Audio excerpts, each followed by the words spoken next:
Okay, I want to start looking at, by introduction, just looking at John 5:28. Я бы хотел начать, и это как больше как вступление. Давайте откроем Иоанна 5:28. Now, in our passage here, this verse, John 5:25, И вот у нас есть отрывок Иоанна 5:25. I simply put that there to show that there is the inevitability of judgment in the future. И я просто хотел вывел его, чтобы показать несомненность, неотменность Божьего суда. This is one of a number of summary statements about future judgment that we find in the Bible. Это одно из многих таких суммирующих утверждений о будущем суде, которые мы находим в Библии. And what we find here in John chapter 5 is an emphasis on the fact that if we go back to John 5:22, И вот то, что мы видим здесь в Иоанна 5:25, и это же мы увидим, когда посмотрим 22 стих. that judgment has been committed by the Father to the Son. Что Отец отдал весь суд Сыну. So that all judgment is given to the Son. Ибо Отец и не судит никого, но весь суд отдал Сыну. So why do you think that God the Father has committed all judgment to the Son? И как вы думаете, почему Бог Отец отдал весь суд Сыну? This is an important principle that we should think about. И это очень важный принцип, о котором нам нужно размышлять. The Father is the ultimate judge of the universe. Отец, он, несомненно, самый главный судья всей Вселенной. But he delegates judgment to the Son. Но он делегировал, он передал вот эту функцию суда, он передал Сыну. First, this is because it is Jesus who has paid the penalty for sin. И, во-первых, это потому, что Иисус уплатил цену, заплатил, принял наказание за грех. But a second reason is that we are judged not by someone who is God alone, but by a human being. Но вторая причина это то, что нас судит не кто-то, кто только Бог, а кто-то, кто является при этом и человеческим существом. Jesus is both God and man. То есть Иисус, он одновременно и Бог, и человек. So when we are judged by Jesus, we're judged by a human being who has met all the same tests that we do, but he passed them all. И когда нас судит Иисус, то нас судит человек, который прошел через все то же, через что проходим мы, через все те же испытания, но прошел их все. Now, in Western civilization, this what became an important doctrine. И в западной цивилизации вот это стало очень важной доктриной. It influenced the development of the practice of law in Western civilization. И в западной цивилизации вот эта идея, она на ее основании была важность законов намного более, то есть люди начали намного более серьезно относиться к закону и воспринимать его как нечто важное. And this was most clearly seen in English history. И это очень наиболее ясно видно в английской истории. Now this might be a new term for you. Ну и может быть, да, новое слово. This became known as the principle of being judged by your peers. You know the word peers? I I know the word peers, but there is different. So either it's someone higher than No. you or someone who is on the same On level. the same level. Да. То есть идея в том, что был выработан принцип, что тебя судит равный тебе. Yeah, in many countries, you know, when people, you know, the peasants, the workers were condemned, they were judged by aristocrats or royalty. Во многих странах, например, если крестьяне или рабочие, скажем так, они попадали в суд, то их судили там аристократы, ну или как бы знать. But in British and English law, they applied this principle that a person should be judged by someone who was on the same level. Но в Англии они вот ввели этот принцип в судебную практику, что человека судят те, кто на одном социальном уровне с ним. And this had an impact on one aspect of English law called the grand jury. И это оказало влияние на английский суд и то, что называется grand jury, A group of people who суд would, присяжных, практика суда присяжных. and that if you were charged or going to be charged with a crime, then you would be judged by Committee by of the 10. same people similar to you. Да. То есть, иными словами, то есть, если вас осуждают в каком-то...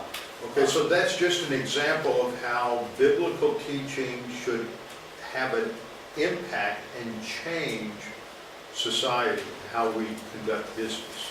Да, то есть, это, то есть, если вы судите за какое-то преступление, вас судят группа людей, равных вам. И это пример того, каким образом доктрина и Библия повлияла на то, как, скажем так, мы ведем дела в реальном мире, да, на реальную жизнь.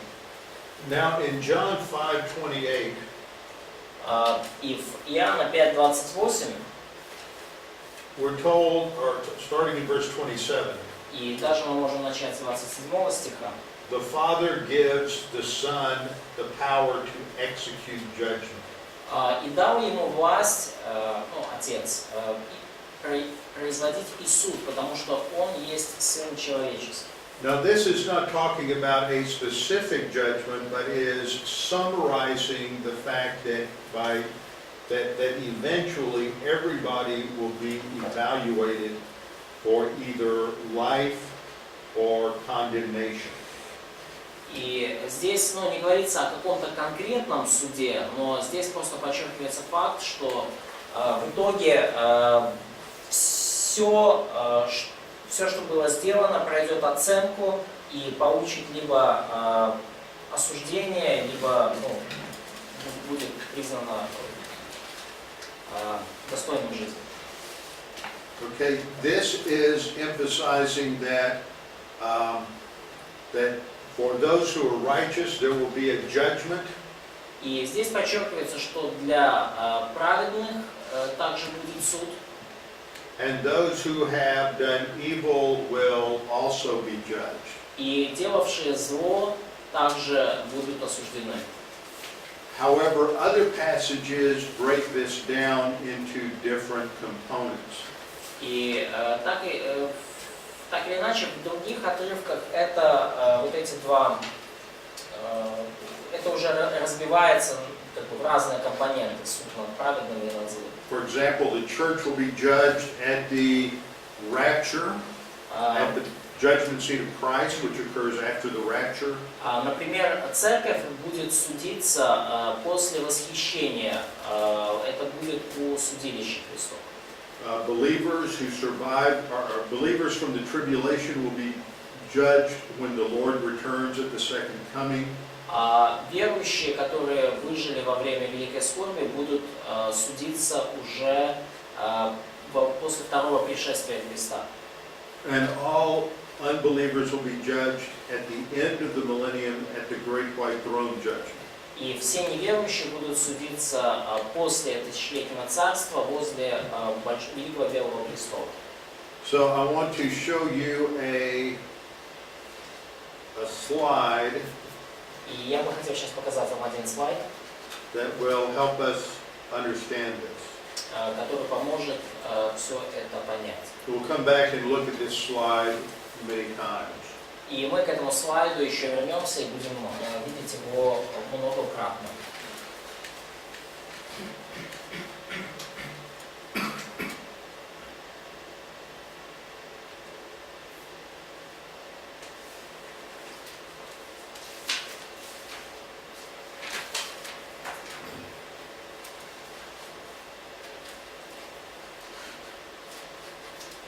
Okay. So we have, what's Sudo? Judgments. 8 judgments. It's always hard when I'm working with a slide in Russian. I can't read it, so you have to sort of help me with that. We have the present church age. У нас сейчас мы находимся в текущем, это эпоха церкви или век церкви мы называем. Which will end with the rapture. И эта эпоха закончится восхищением церкви. And then we have the judgment seat of Christ. И вот после него сразу у нас будет судилище Христово. The Bema. Ну или бема греческое слово. Which is an interesting word. Это слово интересно. Because we find it it's a Greek word. Это греческое слово, But it's also in Hebrew. но оно есть также в еврейском. And it's almost identical in Russian. И оно практически идентично в русском языке identical by meaning, or that is some. Identical by meaning, yes. Yeah, isn't the Russian word Bema? No, What is it? we don't have word that. You don't have this word Bema. Oh, okay. I thought you did. Okay. Насчет русского это. But in a synagogue, Но вот в синагогах they refer to the raised platform where the pulpit is as the Bema. Они называют вот эту вот платформу, да, где стоит, вот это возвышение, где стоит кафедра, они называют вот это место бема. And that's the basic meaning of the word is just a raised platform. И это вот основное значение этого слова, это просто вот это возвышение, то есть платформа, на которой стоит. So if you go to Greece or some places where there are archaeological remains from the Roman Empire, И когда вот вы попадаете в Грецию или в какое-то еще место, где остались вот археологические вот эти руины, да, вот того, что было в Римской империи. you go to places where there are stadiums where they had chariot races or athletic contests. И когда вы попадаете в места, где там были стадионы, были места для конных вот этих вот соревнований, забегов, где были стадионы для атлетов, где бегают атлеты. You will see a special area of seats that were elevated, and that's where the judges sat. И там вот есть в таких местах есть специальные места, которые очевидно возвышены, то есть они находятся выше остальных, своего рода ложа, и там сидят судьи, там сидели судьи. Now what happens at we'll talk about the judgment seat of Christ later, but I'm just giving you the overview now. Мы еще поговорим подробнее о судилище Христовом, я просто вам дам сейчас такой краткий обзор. So the judgment seat of Christ takes place immediately after the rapture. Судилище Христово произойдет прямо после восхищения. Okay, now this happens in heaven. И это будет случиться на небесах. Heaven is a timeless place. И небеса это, вообще говоря, временное место. So even though this involves the evaluation of all church age Christians, я прошу прощения, небеса это вечное место. И in terms of human time, this will take place in just a few moments. И хотя там, то есть небеса это место, где нет времени в земном понимании, Поэтому, несмотря на то, что там будут судиться все верующие всех времен, там это все произойдет, это будет несколько моментов. And so it is actually completed before the tribulation begins. И все это закончится до того, как начнется Великая Скорбь. Then we have the 7-year period of the tribulation on the earth. И потом у нас будет 7-летний период Великой Скорби, At the end of which Jesus Christ returns to the earth at the second coming. и в конце этого периода Великой Скорби Иисус Христос вернется через землю, это будет Его второе пришествие. Now the Bible talks about all of these as part of the first resurrection. И Библия говорит обо всем об этом как части первое воскресение. And the first resurrection involves the resurrection of Christ as the first fruits. И первое воскресение включает в себя воскресение Христа как начатка. Church age believers И верующих века церкви. and tribulation saints who are resurrected at the end of the tribulation period. И святых эпохи Великой Скорби, которые воскреснут в конце эпохи Великой Скорби. That is the first resurrection. Вот это первое воскресение. Now then there are going to be a series of judgments that take place at the end of the tribulation И period. в конце периода Великой Скорби произойдет целая серия судов. There will be the separation of the sheep and the goats. Во-первых, произойдет отделение овец от козлов. This is the judgment of surviving Gentiles at the end of the tribulation. И это будет суд выживших язычников в конце Великой Скорби. The sheep represent the believing Gentiles, Овцы символизируют верующих язычников, and the goats who represent unbelieving Gentiles. и козлы представляют собой неверующих язычников. So this is our second judgment. И это вот такой наш второй суд.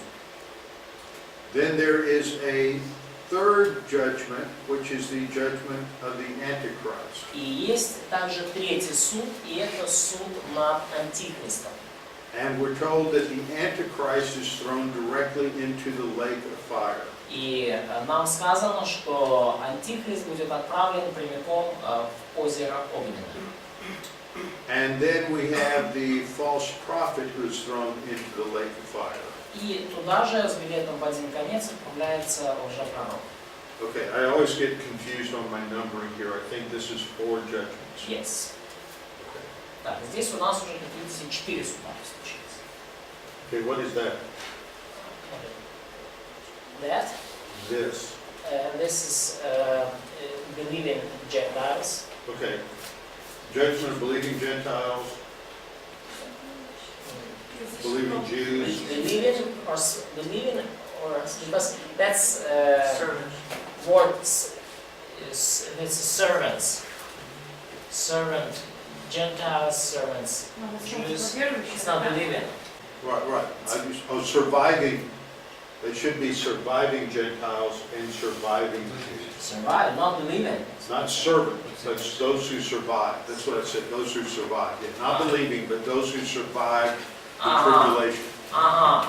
Значит, когда там речь об овцах и козлах, значит, там выжившие евреи и выжившие язычники. Можно спросить? Да. Будут выжившие неверующие, получается, да? So, we would be surviving non-believers. Yeah, believers and unbelievers. И верующие, и неверующие. Okay. Они не войдут верующие всегда. But only believers will go into millennium. Right. Да. So you have, first judgment is the judgment seat of Christ. Итак, первый суд – это судилище Христова. The second judgment is the judgment of the surviving Gentiles. Второй суд – это выжившие язычники. Third judgment is the surviving Jews. Третий суд – это выжившие евреи. The fourth is the, what is that? Old Testament saints. Old Testament saints. This is when Old Testament saints are resurrected and they are judged. Вот, значит, это уже 4-й суд, это святые Ветхого Завета, это то время, когда они воскреснут и также будут осуждены. They receive a resurrection body and will go into the kingdom. Они получат, Да, верующие. да, они получат воскресшие тела и войдут в тысячелетнее царство. And this is tribulation martyrs, those who died during the tribulation are resurrected and receive their resurrection body. И также воскреснут и получат воскресшие тела святые, мученические, погибшие во время Великой Скорби. So, and then the Это, да, 5-й. then the Antichrist and the false prophet are thrown into the lake of fire. И потом Антихрист и лжепророк отправятся Это один или в два озеро суда? Огненное. Will it be the one or two judgments? Do you count this as one? You count this Antichrist and false One, prophet? I understand. 3, 4, 5, 6, 7, Окей. Этот Антихрист и лжепророк два разных суда. Это, получается, 6-й и 7-й. Антихрист и лжепророк. Okay, at the end of the 1,000-year millennial kingdom, И в конце тысячелетнего царства all of the unsaved dead are raised from the dead, все не спасенные, умершие будут воскресены из мертвых, and they appear before the Lord at the great white throne judgment. и они предстанут перед Богом на суд Великого Белого Престола. And then they and Satan И также are all cast into the lake of fire. они и также в компании с сатаной отправятся в озеро Огненное. Okay? So that's the overview. Это обзор. We are going to talk about each of these over the next few days. И мы поговорим о каждом из этих судов в течение следующих нескольких дней. So the principle that we see is from the very beginning, God rules over His creation as a judge. И принцип, который мы видим здесь с самого начала, это то, что Бог правит своим творением как судья. А можно еще вопрос? Maxim, want to ask one more question. Maybe, okay, Maxim. От выживших язычников, те, которые не уверовавшие, которые не служили евреям, они пойдут в озеро Огненное или они веруют и пойдут в миллениум? So, what about surviving Gentiles, которые не служили язычникам, не служили which евреям, did not serve Jews? Will they go to the lake of fire? Will they go to the millennial kingdom? Well, I'll talk more about that, but the implication is that those who are believers will help the Jews. Подразумевается то, что верующие, те из них, кто верующие, они будут помогать евреям. Those who are not believers will not help the Jews. А неверующие не будут помогать евреям. And so the surviving Gentiles И выжившие язычники, who did not help the Jews которые не помогали евреям, are surviving Gentiles who were not believers. это выжившие язычники, которые неверующие. Okay?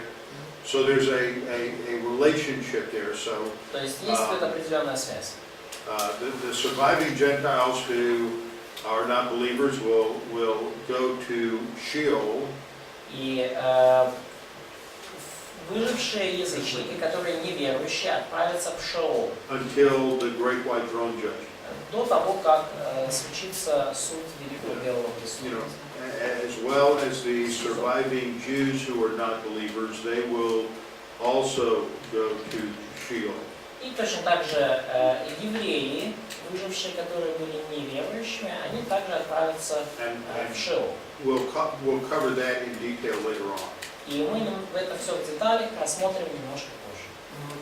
Right now, this is just an overview, just to get the panorama of what will take place. Сейчас это просто как панорама и обзор того, что произойдет. Okay, everybody got this? Все это уловили? Okay, let's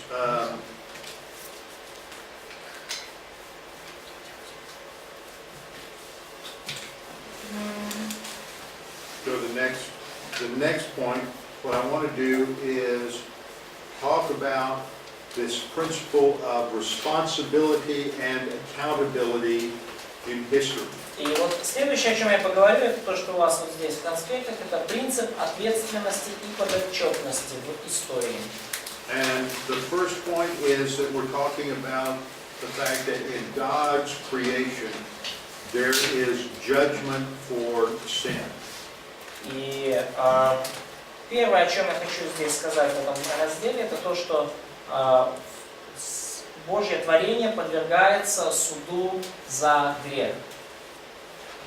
Okay, the verse we're going to look at is in Matthew 25:41.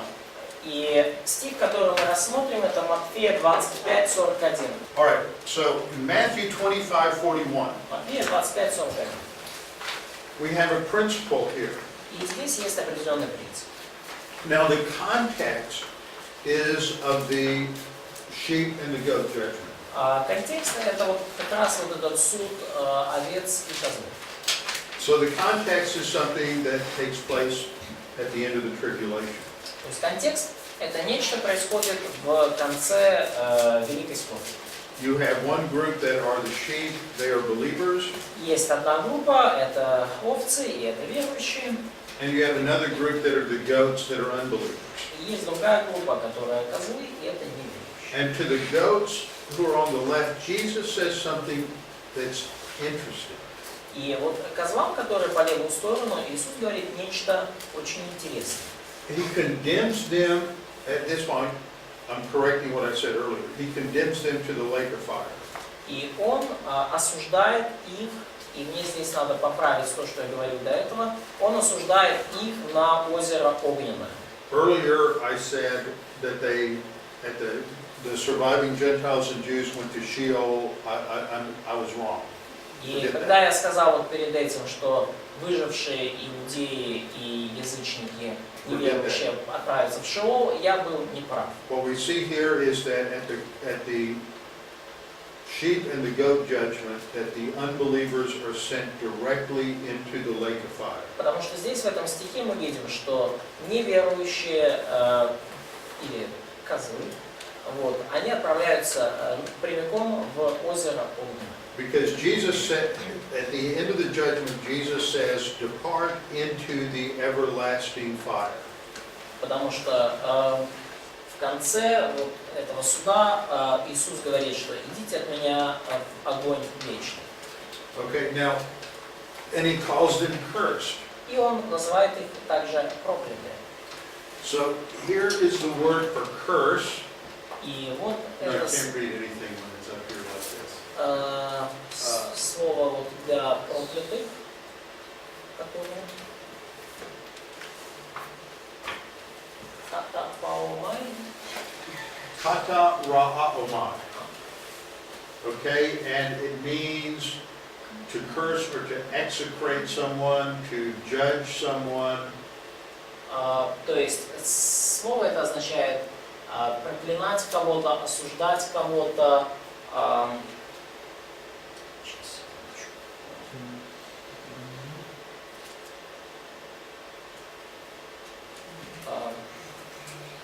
Okay, it means То есть, да, проклинать, предавать проклятию. Вот. to carry, the basic meaning of that word is to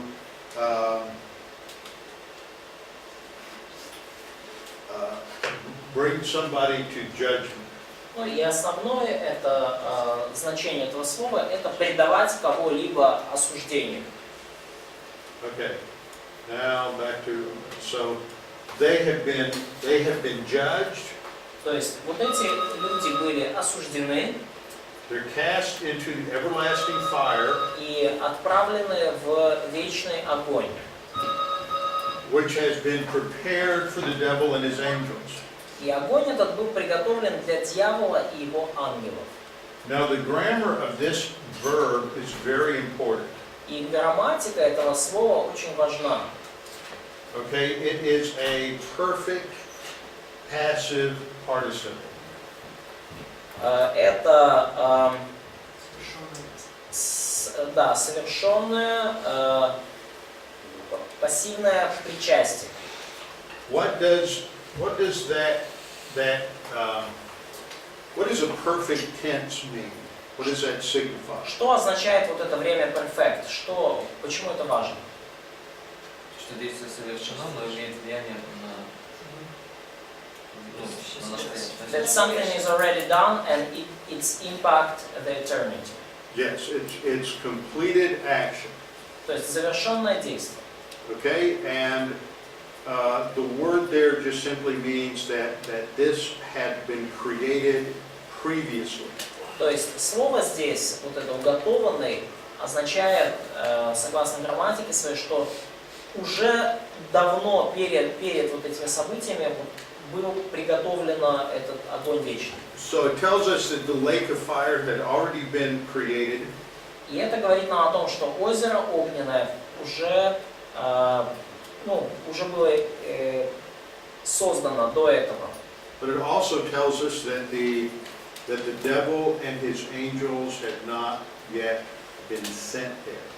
Но также оно говорит нам о том, что дьявол и его ангелы все еще не были туда отправлены. So it tells us that God at some point in the past has already judged and condemned Satan and the angels. То есть это говорит нам о том, что в какой-то момент времени Бог уже произвел суд и осудил дьявола и его ангелов. However, they were not sent there yet. Но так или иначе, они все еще не были отправлены в этот вечный огонь, в озеро огненное. So what this tells us is that the sin must be condemned. И о чем это нам говорит? О том, что грех должен быть осужден. Now,